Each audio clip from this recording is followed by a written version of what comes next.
నమస్కారం. శ్రీ చదివే స్పాటకస్ నవలను విని ఆనందిద్దాం. కండలు తిరిగిన శరీరాలు కలిగిన మల్లులు బెబ్బులుల టీవీని మరిపించే విధంగా కనబడ్డారు. ఇంచుమించు వాళ్ళల్లో 3 రకాల వాళ్ళున్నారు. ఆ రోజులలో ఇటలీలో ఈ 3 రకాల వాళ్ళే ప్రఖ్యాతి పొందారు. ప్రజలు మోజు చూపించే థ్రేషియన్లున్నారు. థ్రేషియన్లని పిలువబడే వాళ్ళలో గ్రీకులు ఉండొచ్చు, యూదులు ఉండొచ్చు. కానీ వాళ్ళు చేసే ప్రత్యేకమైన సాము పద్ధతి వల్లనే జాతిభేదాలతో సంబంధం లేకుండా వాళ్ళందరినీ థ్రేషియన్లనేవారు. వాళ్ళు సికా అనే చిన్న వంపు తిరిగిన కత్తితో సాము చేస్తారు. థ్రేస్లో, జూడియాలో ప్రజల ఆయుధాన్ని సర్వసాధారణంగా వాడుతూ ఉంటారు. ఈ థ్రేషియన్లనబడే వారందరినీ అక్కడి నుంచే తీసుకొచ్చారు. రిటియారై అనే వాళ్ళిప్పుడే వెలుగులోకొస్తున్నారు. వాళ్ళ యుగం ప్రారంభం కాబోతోంది. 2 తమాషా అయిన ఆయుధాలతో వాళ్ళు సాము చేస్తారు. చేపల వల, చేపలను పొడిచే ఒక రకమైన ఈటె. ఈ ఈటెనే త్రిశూలం అనేవారు. ఇవి వారి పోరాట సాధనాలు. బేటియాటస్ ఎప్పుడూ ఈ రిటియారై అనే రకంలో నల్లని పొడవాటి ఆఫ్రికన్లని, ఇథియోపియన్లని చేర్చేవాడు. ఒట్టి కత్తి గానీ లేదా కత్తి, కెడెము ఉపయోగించే మర్బినోల్లనే వాళ్లకు రెటియారైలకు ఉజ్జీ కట్టేవాడు. మర్మిలోన్లు జర్మన్, గాల్ జాతులకు సంబంధించిన వాళ్ళు. ఒక నల్లవాడిని, థ్రేషియన్ని ఉజ్జీ కట్టించండి అన్నాడు బ్రాకస్. ఒక్క క్షణం అతనికేసి చూశాడు బేటియాటస్. ఇదేం ఉజ్జీ? థ్రేషియన్ ఆయుధం చిన్న బాకు అన్నాడు. నాకదే కావాలి బ్రాకస్ పట్టుపట్టాడు. బేటియాటస్ అర్థం కానట్లు చూసి అతనికి కనబడ్డ ఒక శిక్షకుడి వైపు రమ్మన్నట్లు తలూపాడు. నృత్యంలాగా ఖచ్చితంగా చెయ్యబడుతున్న కసరత్తు చూస్తున్నాడు కయస్. యూదులు, థ్రేషియన్లు చిన్న చిన్న కర్రకత్తులతో, డాళ్లతో అభ్యాసం చేస్తున్నారు. నల్లటి ఆఫ్రికన్లు వలలు విసురుతూ, పొడుగాటి కర్రలనూపుతూ అభ్యాసం చేస్తున్నారు. పెద్ద పెద్ద శరీరాలు కలిగిన బలిష్టమైన గాళ్ళు, జర్మన్లు పొడుగాటి కర్రకత్తులతో సాము చేస్తున్నారు. వీటిని చూసిన కయస్లో వ్యామోహ పరవశత్వం వ్యాపించింది. తిరిగి తిరిగి అదే కసరత్తును అంత సునాయాసంగా, లాఘవంగా, ఎంతో ఠీవిగా అభ్యసిస్తున్న అంత సుశిక్షితులైన మనుషులను తానెన్నడూ చూడలేదు. మానవ జీవితం ఎంతో వైభవోపేతమైనది, ప్రాణప్రదమైనది. అటువంటిది ఒట్టి వధ్యశాల ప్రయోజనం సాధించేదిగా తయారు చేయబడుతోంది. ఆ భావం అతనిలో ఒక్క క్షణకాలం తళుక్కున మెరిసి మాయమయింది. రాబోయేదా ని ఊహించుకున్న కయస్ ఇంత భావప్రకోపనం కలిగించే సంఘటనలింకెప్పుడూ తన జీవితంలో లేవనిపించింది. విసుగుదల అతన్ని చంటి కుర్రాడిగా ఉన్నప్పుడే వరించి పూలహారం వేసింది. ఇప్పుడు మాత్రం అతను విసుగు చెందలేదు. శిక్షకుడు వివరిస్తున్నాడు. బాకుకి పదునైన వైపొక్కటే ఉంటుంది. ఒక్క మాట, బాకు వలలో పడిందా? థ్రేషియన్ పని సరి. ఈ కేంద్రంలో ఒక్కడు అనవసరంగా చచ్చాడన్న మాటే. అదేం సరైన ఉజ్జీ కాదు. తీసుకురా వాళ్ళని బేటియాటస్ మధ్యలో ఆపాడు. జర్మన్తో ఎందుకు కాకూడదు? నేను డబ్బిస్తున్నా, నాతో వాదించొద్దు బ్రాకస్ ఖండితంగా చెప్పేశాడు. శిక్షకుడి మెడలో ఈల వేలాడుతోంది. చెవులు గింగురుమనేలా 3 మాట్లు దాన్ని ఊదేసరికి కసరత్తు చేస్తున్న మల్లులంతా ఆగారు. మీకెవరు కావాలి? అడిగాడతను బేటియాటస్ని. డ్రాబా శిక్షకుడు గట్టిగా అరిచాడు. వలను, కర్రను ఈడ్చుకుంటూ ఒక నల్లని మనిషి వీళ్ళవైపు వస్తున్నాడు. దెయ్యంలాంటి మనిషి. చెమటతో తడిసిన అతని నల్లని శరీరం సూర్యకాంతి పడి మెరుస్తోంది. డేవిడ్ మళ్ళీ అరిచాడు శిక్షకుడు. ఇతనో యూదు. కోపంతో నిండిన సన్నని పెదవులు, ఆకుపచ్చగా కనబడే కళ్ళు, నున్నని గెడ్డం, గద్దముఖం. సన్నని మనిషి. అతని చేతిలో కర్రకత్తి ఉంటుంది. అతని చూపులు వాళ్ళని పొడుచుకుని పోయి ఎక్కడికో చూస్తున్నాయి. యూదులు సికాతో చాలా గమ్మత్తుగా చేస్తారు. వాళ్ళు దాంతో తప్ప ఇక దేనితోనూ పోరాడలేకపోయినా నేర్పుగా పోరాడగలరు అన్నాడు బ్రాకస్. పోలిమస్ శిక్షకుడు అరిచాడు. ఇతను థ్రేషియన్. నడియవ్వనంలో ఉండి మంచి అందంగా ఠీవీగా ఉన్నాడు. స్పార్టకస్ అతన ముగ్గురితోనూ కలిశాడు. ఆ ముగ్గురు రోమను యువకులకు కొంత దూరంలో ఆ నలుగురు నిలబడ్డారు. వాళ్ళేదో వింతైన భయంకరమైన జాతికి చెందిన వాళ్ళని అనుకున్నాడు కయస్. బాగున్నారంటారా? బేటియాటస్ అడిగాడు. ప్రాణం పోయినా సరే. కయస్ అయితే దానికి సమాధానం చెప్పగలిగేవాడు కాదు. నెమ్మదిగా బ్రాకస్ అన్నాడు. ఆ పగిలిన ముక్కున్నవాడు తప్ప తక్కిన వాళ్ళంతా బాగానే ఉన్నారు. అతను మల్లుడిలా కనబడడే. పైకి కనిపించేది మోసం చేస్తుంది, బేటియాటస్ అతనికి చెప్పాడు. అతను స్పార్టకస్. చాలా బాగా శక్తివంతంగా చురుకుగా దెబ్బలాడగలడు. అతన్నెవరితో ఉజ్జీ కడతారు? ఆ నల్లని మల్లునితో, బేటియాటస్ సమాధానం చెప్పాడు. చాలా బాగుంది. డబ్బు గిట్టుబాటయిందనుకుంటా. ఈ విధంగా స్పార్టకస్ను చూశాడు కయస్. 4 ఏండ్ల పిమ్మట ఆ మల్లుల పేర్లు వగైరా వివరాలేమీ జ్ఞాపకం లేకపోయినా ఆ తెల్లని సూర్యకాంతి, అక్కడ తనకు కలిగిన భావాలు, తను పీల్చిన చెమట గబ్బు అతను మర్చిపోలేదు. ఆ రాత్రి ఆమె నిద్రపోదు. కొద్ది క్షణాల పాటైనా సరే నిద్రను జారనివ్వదు. నిద్రను తరిమేస్తుంది.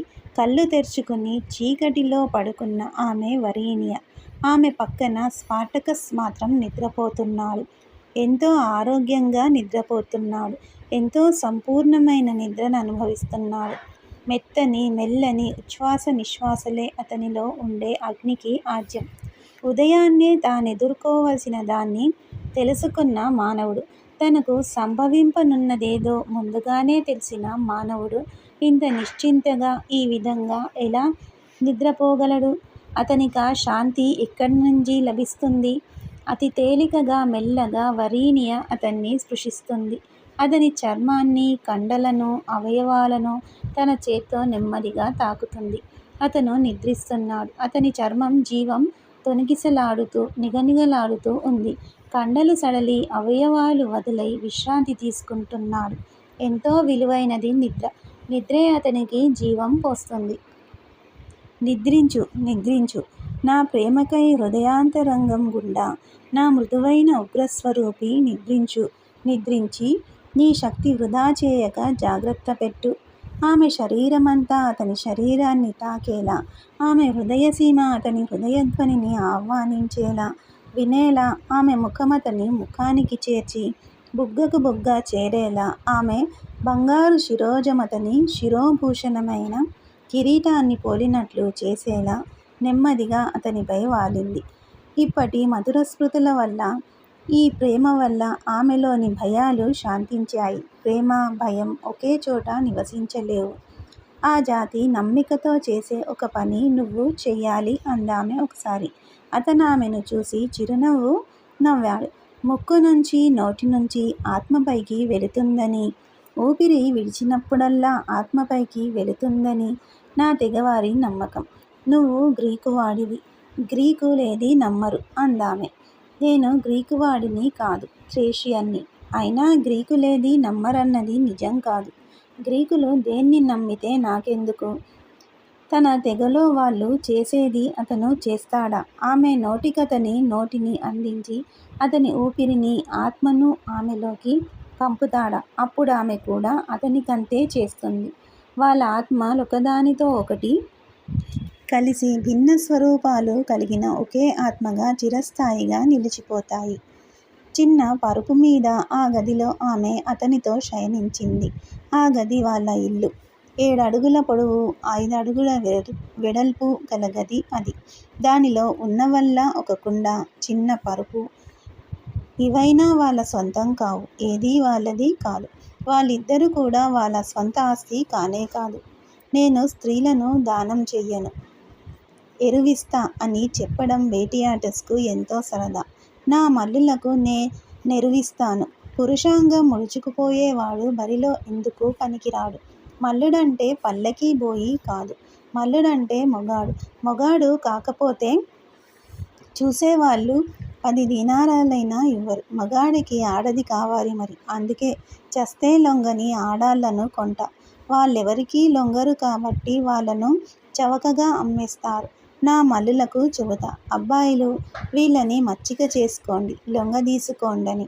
వరీనియా బేటియాటస్లో మోహపూరితమైన ఆశలు ఇప్పింది. అతని ఏజెంట్లను ఆమెను రోమ్లో 500 దీనారాలకు కొన్నారు.